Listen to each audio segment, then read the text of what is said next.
What's up? Welcome to the Wizards of Amazon podcast, where we cover all things private label. My name is Carlos Alvarez. I'll be your host for the show.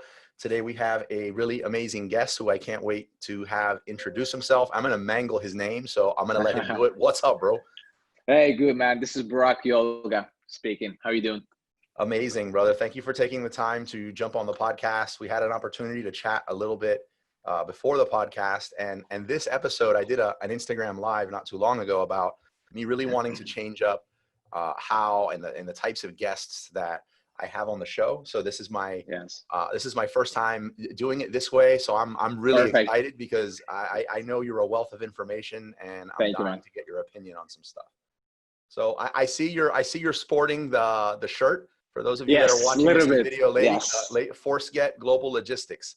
I know a lot of people in my Amazon meetup group, in Dima's group, and a lot of other ones that use your service, and they're extremely happy. So hopefully, if this episode doesn't go too long, we could actually talk a little bit about that at the end and how people can because now we're working on our digital platform, which is going to be hopefully available on April. So you can track your shipments real time, your invoices, make the payments online. So we're making people's life much easier, especially for Amazon sellers. Yeah, let's roll. Yeah, I love it. So we've known each other now, what, 3 years plus? Almost. Yeah, 3-4 years. That time I was not even living in Miami. I was living in China full time. I was back and forth. So I was very exciting meeting you, anytime possible. Yeah, so. We met actually at a Starbucks because I was spending most of my time working from the insect farms actually. And it was a quick jump over to Starbucks. No, it was great meeting you. Yeah, I know. Obviously, what I really want to talk to you about is your take on, right now we're recording this. What's today's date? 12th of March. 12th of March. So this should air in about 2-3 weeks. Right now we're in the height. Every 10 minutes we're hearing about a conference that's canceled due to Corona, shipping. International flights, shippings. Italy just stopped the trade activities, which one of our key clients was in Italy. So we don't know what's happening next. So a lot of things are unknown. Right. And there's a lot of live videos and Facebook groups and podcasts even that are coming out right now, and some great shows that are keeping people updated on what's happening with the coronavirus. With you and your unique perspectives on the ground, I would like to get your take on, all right, whether it's another few weeks, few months, when the dust settles and Corona's under control, what does e-commerce and logistics kind of look like from your perspective after that? Before diving too deep into that, though, I do know that I'm going to have you on the show as my go-to logistics person. And thank you, man. I would like the people listening to be able to know a little something about you. I mean, we don't have to start from birth, but just all the great stuff. How did we end up here? All right, perfect. So I'm originally from Istanbul, Turkey. I've been living in Miami almost 1.5 years. Before that, I was living in China, in Shenzhen, which is in Guangdong province. A lot of people know Guangdong is the capital of electronics between Hong Kong and Guangzhou.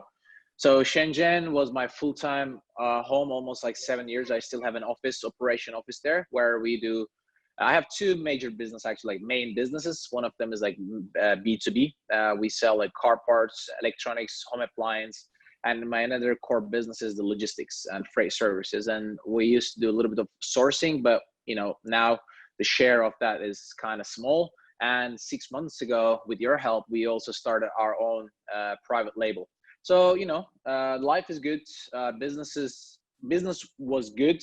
We had a little bit of issues with the Corona, but it's going to be fixed for sure.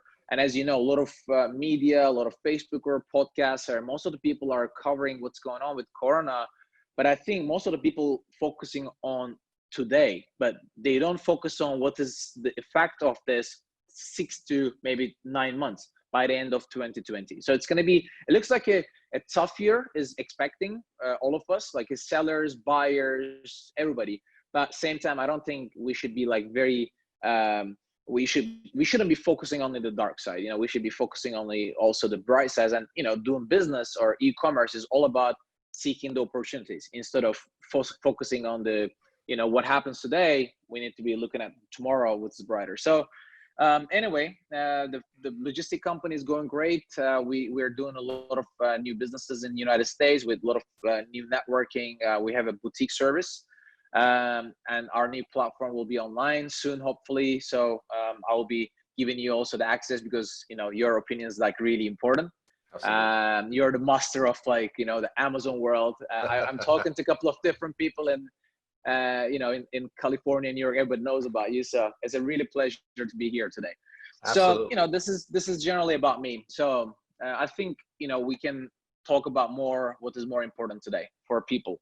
Okay, like what you said was perfect. I want to try to lay this out. So right now, a lot of e-commerce sellers, and I think, correct me if I'm wrong here, but I think that the majority of sellers that are in the greatest panic stage, or maybe towards the beginning side of their PL business, maybe they just went full time with it. They flipped their inventory maybe twice, and they didn't have sufficient. Well, they had sufficient to just barely get through Chinese New Year, not expecting. That's going to take another additional 45 days. Right. And most sellers, and for most businesses, period, that's critical, because the whole thing is to stay as lean as possible. 45 days is an eternity. So these sellers, I think, are the hardest hit. And in the meetup group, we're trying to help them, pivot into other models on Amazon temporarily to keep that engine rolling. But in China now, what's going on? Can we ship? That's the question. I get. My thread is blown up. I don't want to I can't show it on the podcast, but my thread is blown up with questions. Can I start shipping my stuff from China? Yes. But I wish the answer was like that simple and that easy. The issue is actually not even additional 45-day. China was closed, which, officially China actually started back to work between 27th to 3rd of March. A lot of people come back to work, but actually China went to Chinese New Year between 15th to 20th of January. So basically, if you're taking the time from middle of January until almost middle of March, it's 2 months. And this 2 months is also not only critical for Amazon sellers, but as well as Chinese suppliers, since they had a really tough year in 2018 and 2019 with the tariffs, additional tax, the oil and gas prices went down in the world. So majority of countries, like BRIC countries like Brazil, Turkey, India, Russia, their buying power went lower and lower. I'm sorry if I'm talking too general about the perspective, but the Chinese factories have been already suffering last 2 years. So everybody was like really exciting. Also myself, 2020 is going to be a great year. We were very excited. Shipping size is increasing, the business is increasing, orders are more. But then we had this issue suddenly. Nobody was expecting this. So basically, everybody get caught under guard. Like nobody was expecting this. Chinese factories don't expecting, the factory owners don't expecting, the local governments don't expecting. So actually, this coronavirus, if it started in somewhere else, not in China, probably the effect could have been like much worse, or it could get bigger, because China had like immediate situation. They got everything under control. So right now, by March 12th, 80 to 90% of factories are back to work. A lot of private label people, they know about that. Amazon sellers, they start talking with the suppliers. The suppliers started getting in touch with us. But the thing is, right now, there are a lot of airlines cancel the flights. So it's very, very difficult to find a space. The price increasing daily, or we had the price is increasing daily on what? Yes, daily basis per kilogram, because there's not enough space. Or even if there's space, some of the countries like Korea had like backload 7 to 10 days. So as an example, we have one big client in Turkey. We do air shipments from Korea to Turkey. Last like 2 weeks to 3 weeks ago, we were shipping per kilogram 2.4, 2.5 kilogram US dollar per kg. Now it's 3.5. So the increase around 30%.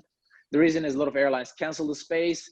We can't find enough trucker because people don't want to risk and they don't want to work.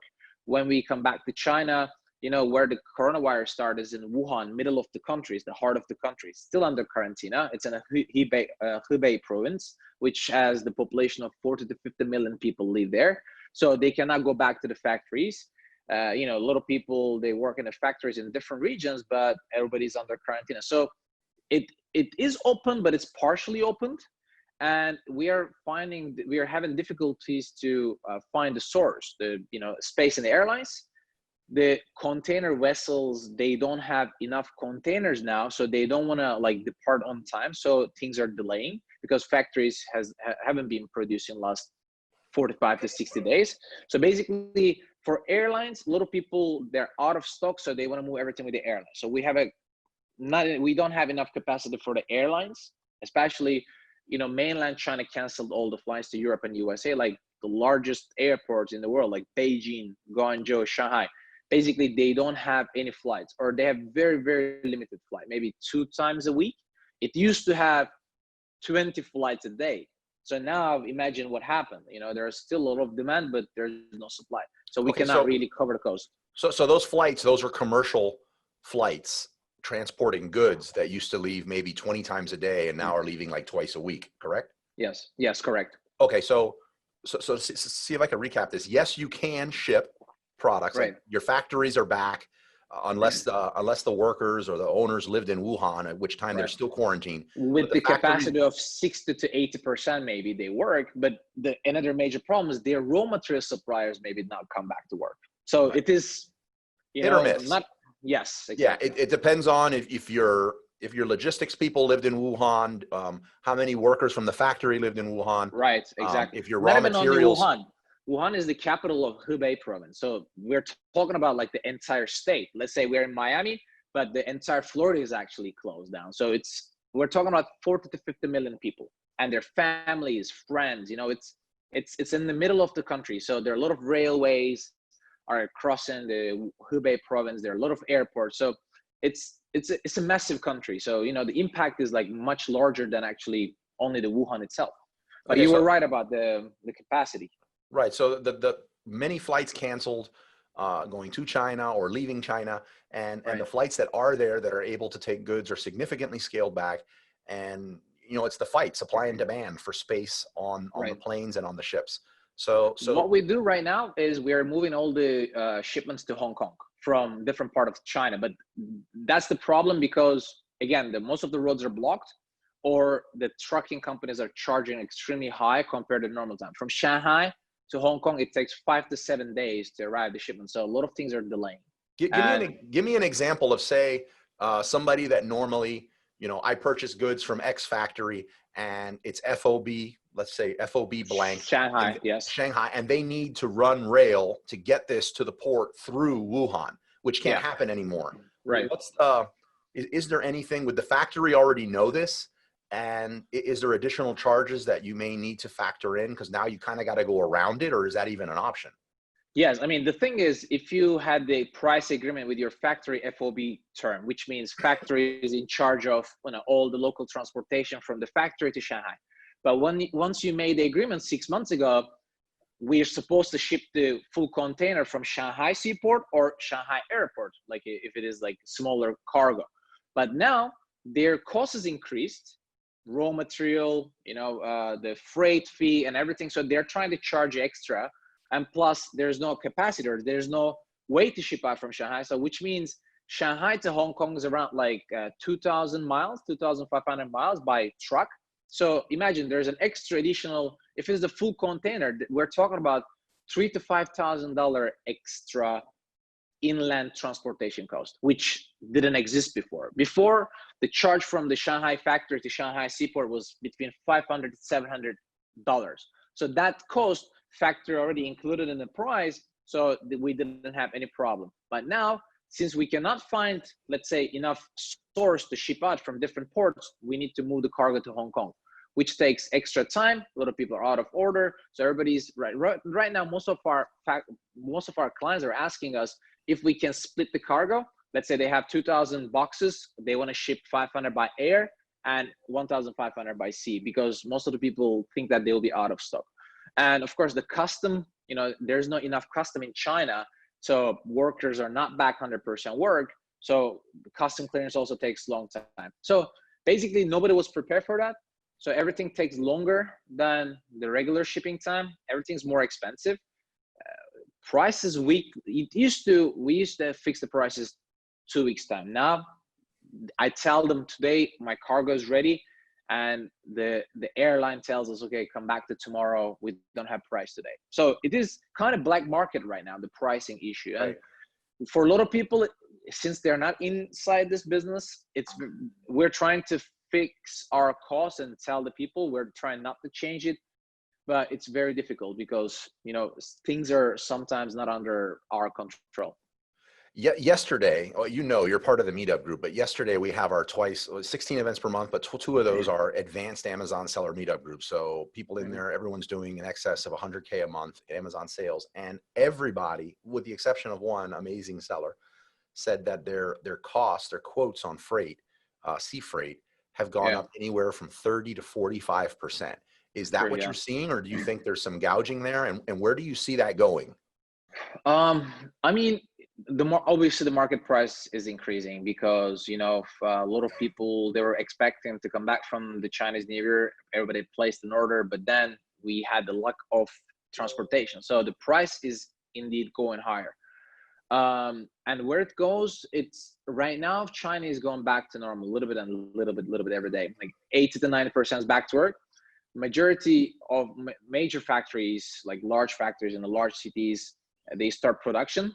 And one of the problems is their raw material suppliers are not back to work. So still the production is delaying, or some of the raw material coming from Japan or Korea, the price is increasing. Maybe one of our supplier told us the raw material price went up to 5 to 6 times, which is incredible to believe that. But everybody's placing order now, and then basically the raw material supplier is going to the bidding. Whoever pays more, they get the product first. So it's kind of nonsense. So the same issue with the logistics right now. Some of the airlines, they have this express service, which you have the standard shipping time, and then they tell you if you want to book the express service, you pay 25 to 35%, but we guarantee the space. So if you book the standard rate, you may fly out your product, or you may not. It depends on the airline space. So that's why we're trying to give people different options with the pricing. We're trying to keep the prices low.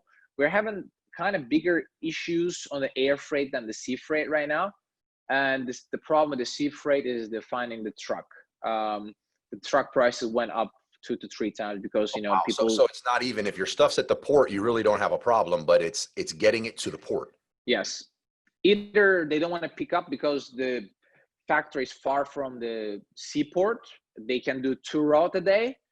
If you want to send somewhere 5 hours far from the seaport, they basically offering you 3 times more expensive. So basically, you don't give them the shipment. So they're happy not to take your shipment, and they do a shorter routes. So they can do maybe 2 times a day instead of going 5 hours, waiting load, and come back and unload it. So it is a little bit. I would say it's the market conditions right now, but it's today.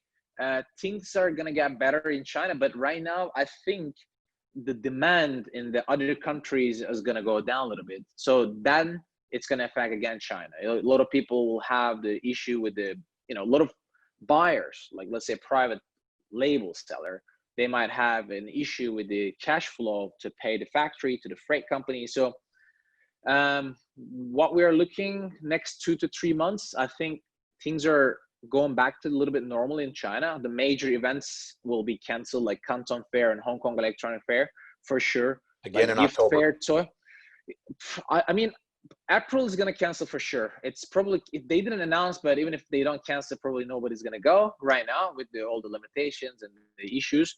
And until October, I think things going to go back to normal. We're hoping, I also listened to this announcement, like, from the China side, US side, like European, following the news. And China is hoping that things going to go back to normal around like June. So that's the hope. So we're trying to get ready by that time. Okay, so logistics look like they're improving, but as situations change around the world, that's obviously going to impact that, and it's a major supply and demand issue. So that clarifies a lot regarding logistics.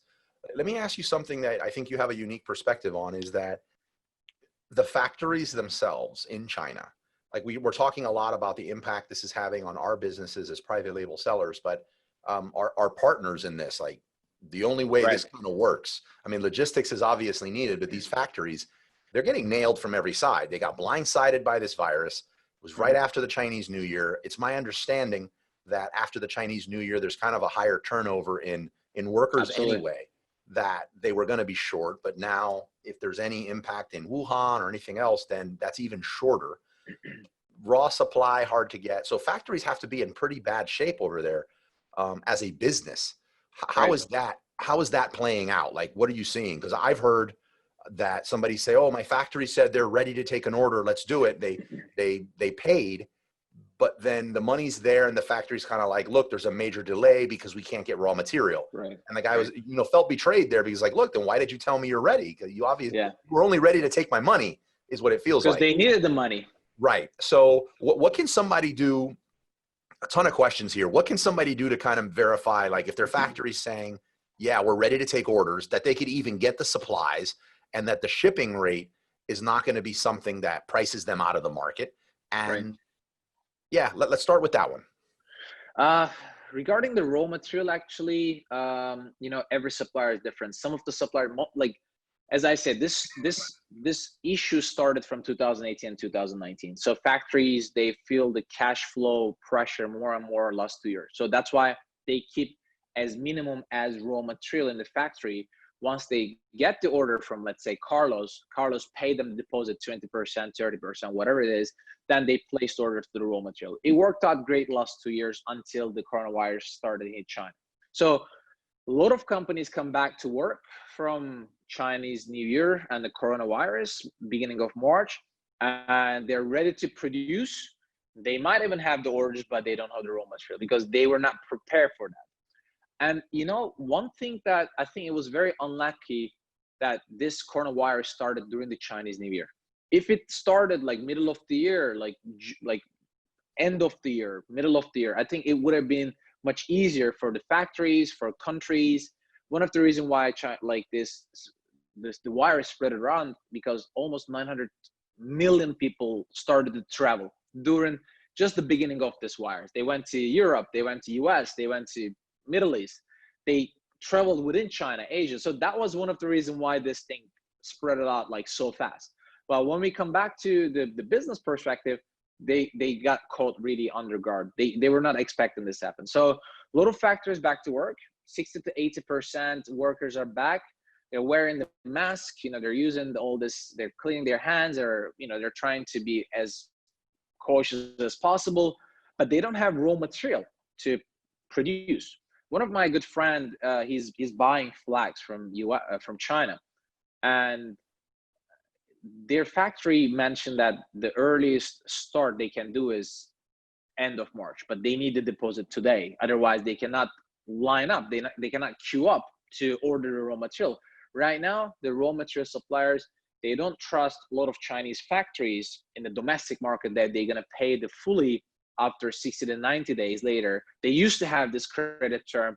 The factories had the credit term of the raw material suppliers, but most of my friends, the factory owners, they told me now all the raw material suppliers are back to 100% in advance payments to receive the raw material to start production, and the price went up between 20 to 40%. So number one, the freight is increased right now. That's the fact. The raw material price are increasing. So people who started the Amazon business, I think they're gonna have like really strength. They're gonna have like a real crisis management that they need to manage correctly this thing. If I were them, I would try to convince the factories to do partially shipment instead of preparing the full order. Ask them to maybe help you to ship out like partially. If you order 2,000 piece, ask them to finish first 500 piece. You ship it a week or 10 days earlier. If they finish the half of it, you just ask them to finish the half. A lot of people, back in the time when the things were normal, you place an order, 20 to 30 days later, the shipment is ready, and then you ship everything one time. I think the time now to be a little bit more, we need to speed up a little bit. If I were a buyer, I'm a buyer. So what I tell my suppliers are, okay, it's a tough situation. I'll try to help you out with the payment, but then you need to finish my order faster. So Okay, but hold on, but let's unpack that a little bit. So, because that was, you're getting into like what my next question was going to be, and it's in this opportunity. I think Tim Jordan or something, or Leron Hirschhorn or something, put a Facebook post out there that I thought was really motivational. and really put things in perspective. And that's in a time of crisis. And this is a bad situation. I hate to use the word crisis, but let's just say in a time of crisis, Sure. that not all companies fail. Right. A lot of amazing companies like Facebook came out of the 2008 crisis. Yeah. And what you do in those crises and the opportunities you look for can really set you up for just amazingness, empire building type stuff. Right.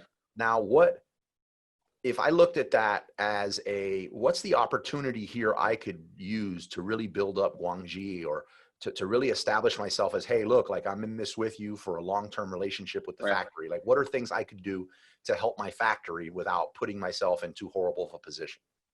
If you remember, I had one introduction in your meetup group in Miami, and that day I was recommending people to, in my speech, I recommended people to negotiate with the factories, lower their deposit, 10%, 15%. So that was a favor for, for our friends, for the private labels. Now, I think if you want to really set up a long-term business, me personally, I lived in China 7 years. I know how hard to find the right suppliers and stick with them long term. I have some suppliers 7 to 10 years. You have even some of them with a longer time. So now I think it's time to do a little bit more empathy with them and understand that they're in the real difficult situation. What we are doing right now with our suppliers, we're trying to make our payments on time. That's one thing that we're doing. I personally, my customers, most of them, they have like a good payment term with the factories, payment term after the shipment or whatever. But right now, I think one of the most important things to do, like in empathy and understand, it's very difficult to replace a supplier if you are happy with them. So right now, I think the most important thing is, as I said, probably instead of focusing on shipping everything one time, ship partially and pay partially as well. It's good for your stock management. Whether you do private label, you do drop shipping, you do B2B business, it doesn't matter. And this way, Chinese factories also keep rolling we can help you with them, the cash flow. And at the same time, I think right now the coronavirus affected the rest of the Southeast Asia, even more than China, because China had the sources to prevent this. The spread went fast, right? But they had the cash, Chinese government, they had the enough sources to stop this. So now the other countries are a little bit more desperate position, like South Korea. They shut down a lot of factories. Thailand, Vietnam, Cambodia, those not developed countries, they're suffering more. So if it was a regular time, it would be a good idea maybe to look for additional suppliers. But most of those suppliers, they have the source from China. The product is manufactured in Cambodia or Vietnam. The raw material is coming from China. So basically they're connected to each other. So in my opinion, the best thing you can do is stick with your supplier. Right now, China is going back to work, like 80 to 90%. Ask them to inform you really well for the delivery time, lead time. One thing Chinese suppliers do is they always tell you everything in the last minute. So which is bad for your business. Right. You need to make sure they inform you earlier. I know a lot of Amazon sellers, they like to be remote, they like to work a couple of hours a day. But I think this is right now, it's time for you to like stay on top of your suppliers, make sure that they're giving you the correct information. You can ask different pictures from the manufacturing line, from the, that's what we do sometimes, even if we work with them. I ask them to send me the raw material pictures, if they receive it 100%, send me the picture of the, carton box. One of our supplier, they had an issue with the carton box supplier. Everything is ready to, and everything has been produced, but the problem is we didn't have the carton box, so we couldn't pack the product, so we couldn't ship it. So that was a really big problem, and I had this additional factory information, like they only produce carton box. Then I give the contact information. We paid a little bit more, but then we kind of sorted out the things. So stick with your supplier, make sure you're following up everything step by step, and if they have any problem, make sure you kind of get involved and try to solve that and give them different offers or recommendations instead of just wait them to solve the issues by themselves. I mean, sometimes it's difficult to do this, of course, from US to China, but just make sure that you're following up everything very tightly. And one of the most important thing is make sure that you make the logistic arrangement maybe 7 to 10 days earlier than your shipment is ready time. So if your order is going to be ready by the end of April, it's better you make all the arrangements by the March 20th. So this way you're going to save definitely money, because if it is last minute, if you're in the rush, we have to arrange fastest way possible, and that's definitely not going to be the cost efficient. So it's very important to plan your shipments right now. Very important to plan your production, and make sure from now on, place an order maybe even for June or July or August with the as low as deposit possible, but make sure your factory can survive with that money. I think these are a couple of things that comes to my mind right now. Yeah, absolutely. No, that's solid gold information right there. Something that I'm doing differently. Um, we're probably not on the same page on this, but I have a few logistics companies that I've always used, and I was just, I want to use a logistics company that's stationed and has all their people in the country of import. So I have these few that I've used, and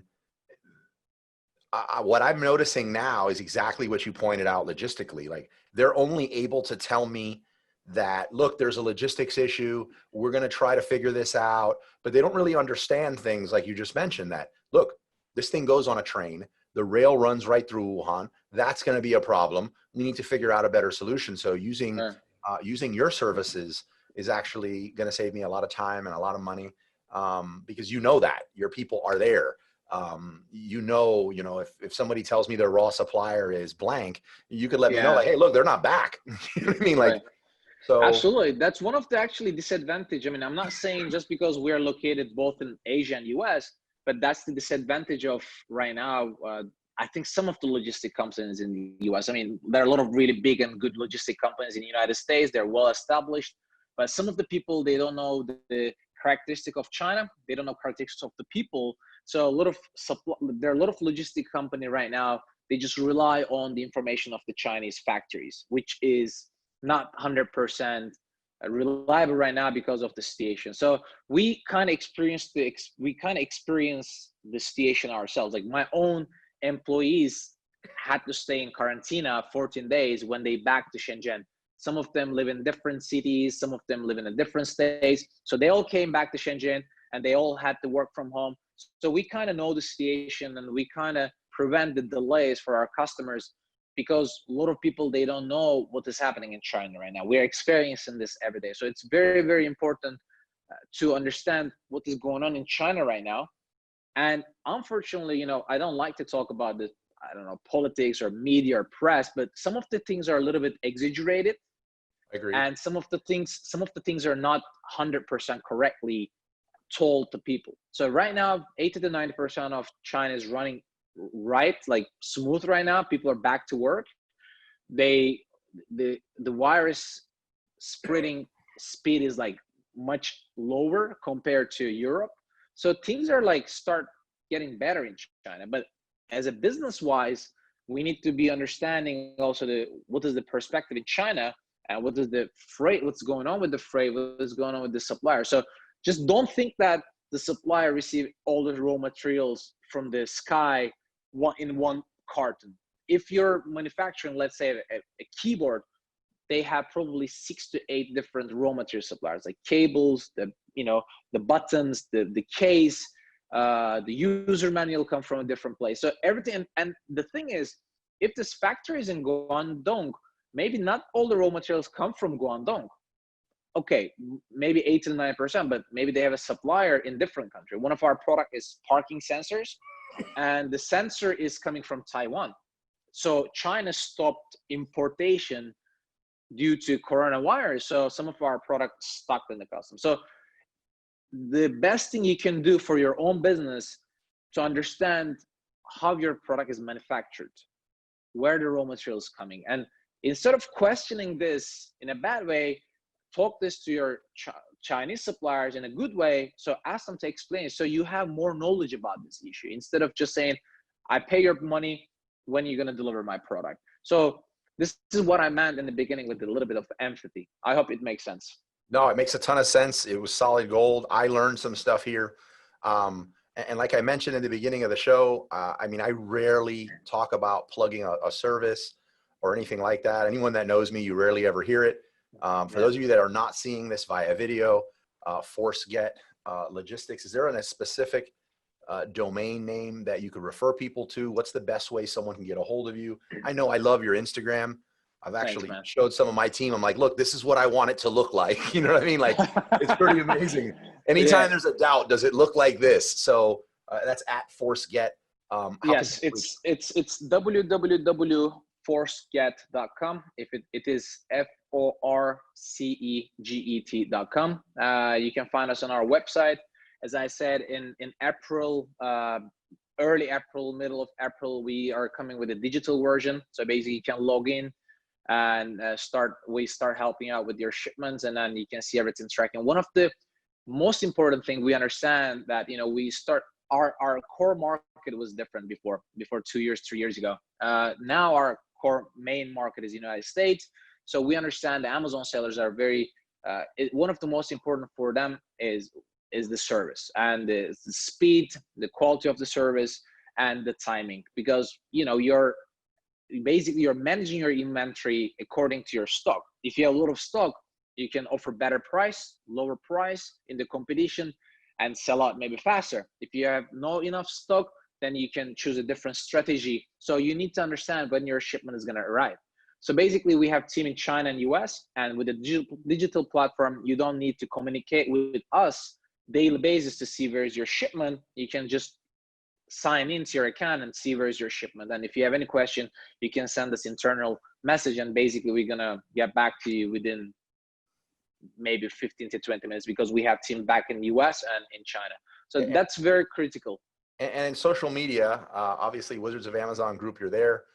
People can tag you and ask questions there. Our Telegram chat group, if anyone, I've been meaning to mention this in other podcasts, but we have a very, very active Amazon Telegram group chat, of which anytime somebody asks a challenging question regarding logistics, sourcing, China, anything, you're really quick to jump in there and give them some solid gold information they can act on. Burak, thank you so much for your time. I totally see you back on the show again. You were a rock star. And thank you so much, Carlos. Let's wrap it up here. Absolutely. Thank you so much. I hope everything goes back to normal soon. Absolutely. Have a good one. You too. Bye-bye. Liked what you heard and want to stay connected? Join our Facebook group or find me anywhere on social media at Wizards of Amazon, or text the word Amazon to 69922.